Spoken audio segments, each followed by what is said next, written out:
Sebelum istilah e-sports terdengar keren dan mapan seperti sekarang, kompetisi game sebenarnya sudah tumbuh diam-diam dari kebiasaan orang-orang yang terlalu serius saat bermain. Bukan karena ingin terkenal, viral, atau kaya, melainkan karena ada dorongan sederhana untuk jadi yang paling jago.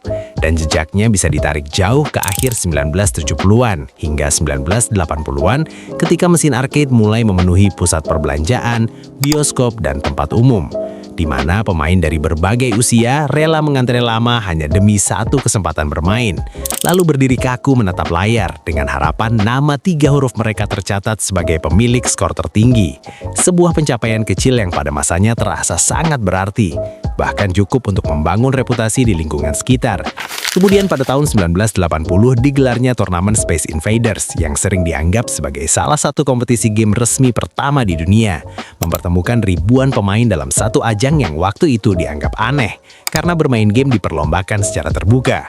Namun justru dari momen-momen inilah pola kompetisi mulai terbentuk, memperlihatkan bahwa game bukan hanya soal hiburan individual, tetapi juga soal adu kemampuan.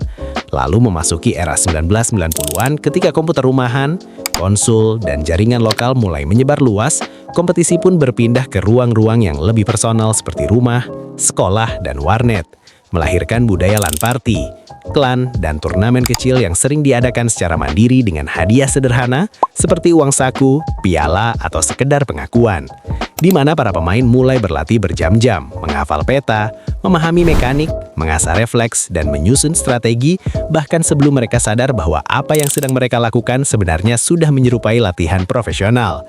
Dan yang menarik, semua ini terjadi di masa ketika bermain game masih sering dicap sebagai buang waktu, tidak punya masa depan, dan hanya cocok untuk anak-anak.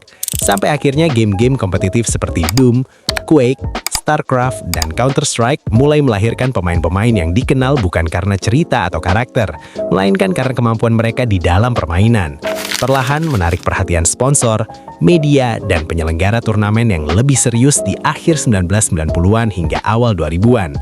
Sehingga ketika dunia akhirnya memberi nama e-sports pada fenomena ini, semuanya sebenarnya sudah terlanjur ada.